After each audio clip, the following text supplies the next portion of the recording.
Hi and welcome back to Bride Society. Now today we're going to talk about guest books. So you might be thinking, I want to have some sort of memento for after the wedding day. What should I do? There's so many options now, so we're just going to run through a few ideas from the traditional to then maybe ones you haven't seen before to maybe give you some ideas for what you can do on your wedding day. So first up, the most obvious one is just having a traditional guest book, a book of blank pages that guests can just write whatever they want, a nice message that you can look back on your wedding day. Now you could either have this personalised or just get a generic one that kind of matches the theme of your day.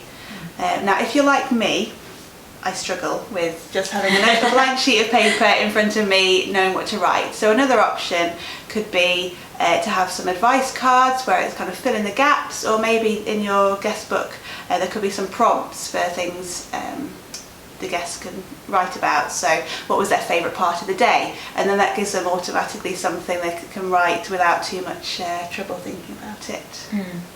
Yes. And then there's some slightly less traditional ones. So you can get these like chalk globes, where you can just write your messages on straight onto That's great if you're having a travel theme as part of the wedding, and you can put that in your house afterwards as like decor, can't you? So. Yeah, and one of the things we did at our wedding was plates.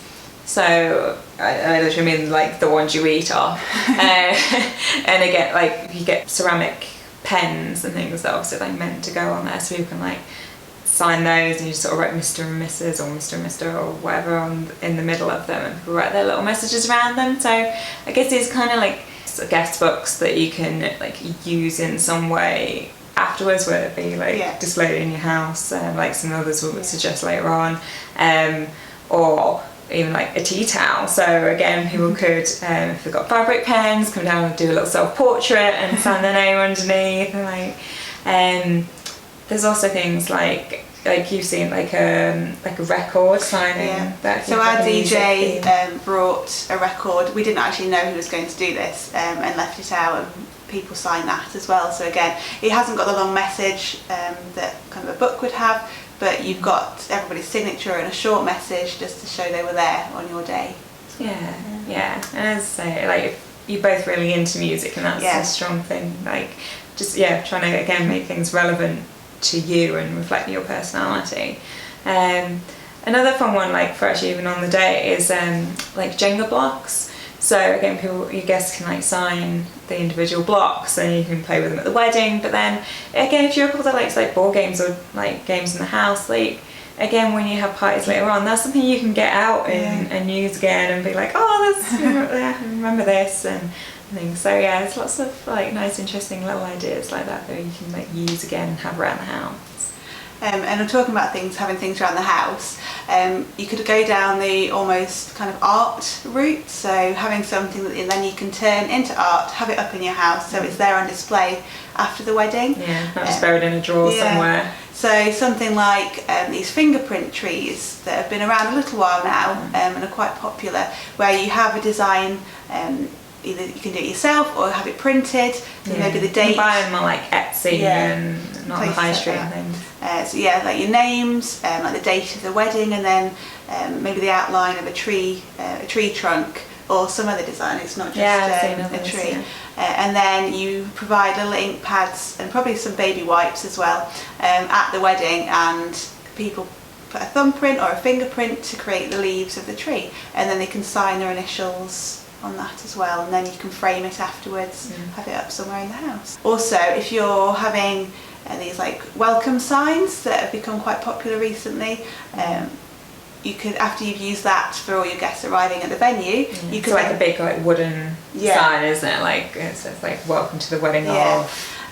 You could then turn that in the evening into your guest book, so you could have everybody sign that and then have that somewhere if you've got enough wall space hanging on your wall. Yeah, I quite like that one. And also, like if you have maybe on your top table or something like that, your initials, or just somewhere in the wedding you have like wooden letters just to decorate, you could then do the same thing. You can pretty much turn anything into a guest book. Just use all your wedding decor and then have everybody sign it. You can get people to graffiti your wedding.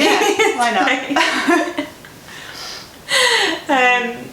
Yeah, and again, coming to our sort of our final ideas is things like, obviously there's photo booths have been around a little while now, but the great thing of that is, and which is something I had at my wedding as well, is that I appreciate not all photo booths might do this, but the company I have, which I think is a good idea, is that so when your friends come out of the photo booth with all their sort of wacky pictures and stuff, is that they gave like a copy of the print to the guests, and then they put another one in a photo album for them like instantly as they came out, and then just asked that people to leave like a short message next to the photo. So it was much more like a fun, dynamic kind of written guest book. And actually also what went with that was that you can have like video messages. So again, they can go in the photo booth, or you can just set a camera up somewhere, of course, and people like leave their like messages for you, and then you get like just a DVD. Well, won't be a DVD, isn't it? Probably a USB stick now. Yes. Or an emailed file even, but yeah, with all of those messages on afterwards, so you can kind of watch them back, and the stuff we have like the wigs on, or the massive glasses, or whatever it is, or I think one of mine had like a horse head on, so I have no idea who was actually under it, because the other person talked, and I was like, I don't know who's under that horse head, but mystery guest. yeah, so it can be fun trying to work these things out. So some kind of fun ideas there.